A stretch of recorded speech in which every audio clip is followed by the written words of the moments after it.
Hello, bonjour, bonjour. Comment est-ce que ça va aujourd'hui à tout le monde avec cette arrivée de l'été, l'arrivée officielle en tout cas en Belgique. Donc je sais que c'est un endroit où on a beaucoup, beaucoup de plaintes par rapport au temps. Et donc ça y est, Monsieur Soleil est arrivé juste après la pleine lune des fraises. Donc, ben, c'est magnifique, on est très content, on célèbre, on prend le soleil, on prend la vitamine D.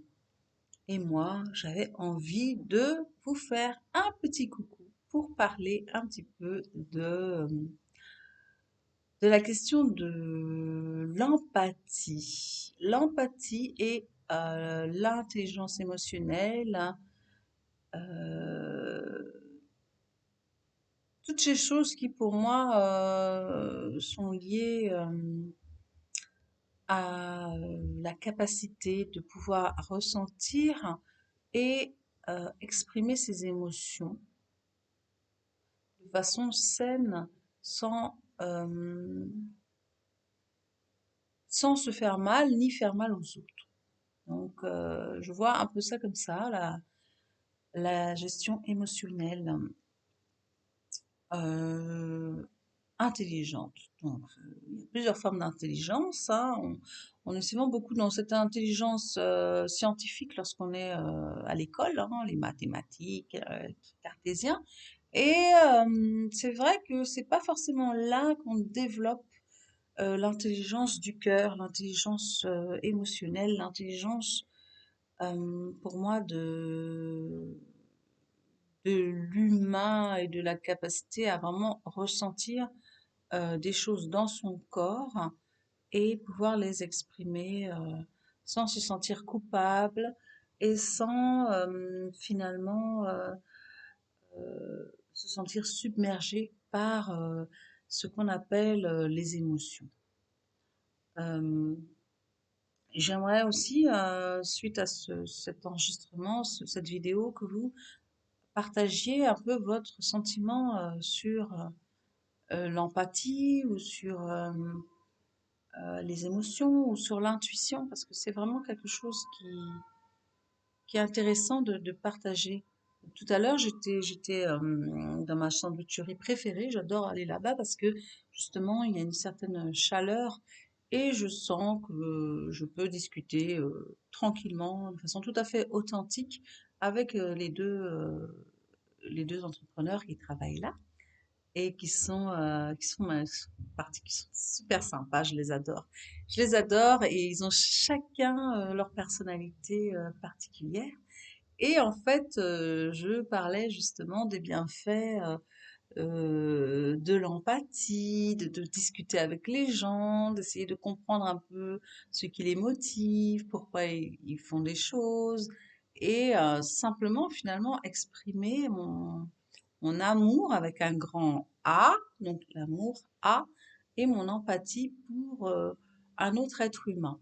C'est quelque chose qui, pour moi, vient assez naturellement d'engager la conversation.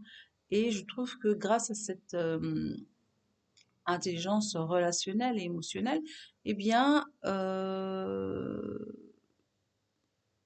enfin, ça me nourrit, moi, personnellement, les échanges humains comme ça me nourrissent. Et souvent, j'apprends aussi beaucoup de personnes qui ont des cultures différentes et qui sont tellement heureux de pouvoir finalement échanger un mot et une conversation avec moi.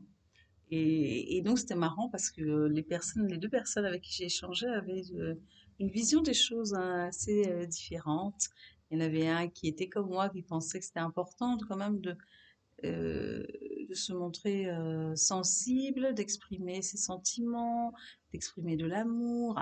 Et l'autre personne était plus dans l'idée que non, il faut pas être trop gentil parce qu'on se fait marcher dessus, on se fait écraser, et puis à quoi ça sert? Ça nous rend malheureux finalement, le monde est méchant, voilà, il vaut mieux se blinder pour pouvoir faire face.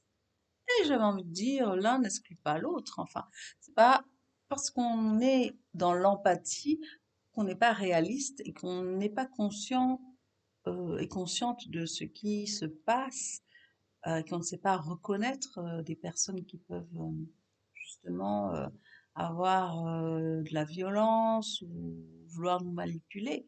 Ça c'est de la clairvoyance. Ça, c'est pas vraiment incompatible. Donc, j'exprimais mon avis en disant que franchement, le fait d'être optimiste et empathique, pour moi, c'était une belle façon de vivre ma vie. Ça fait partie de ma vie d'être dans cette humeur-là. Je pense que personnellement, moi, ça m'apporte beaucoup.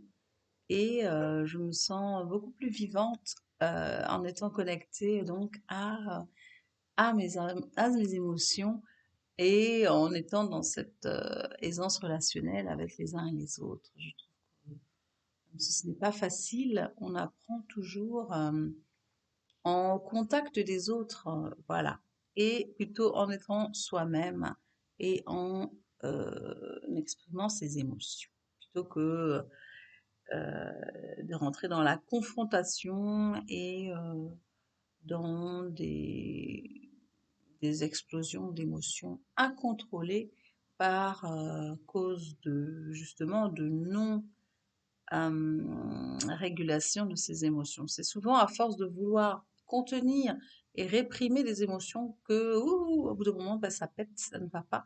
Et on se retrouve à tout d'un coup être dépassé par ces émotions, à exploser et finalement à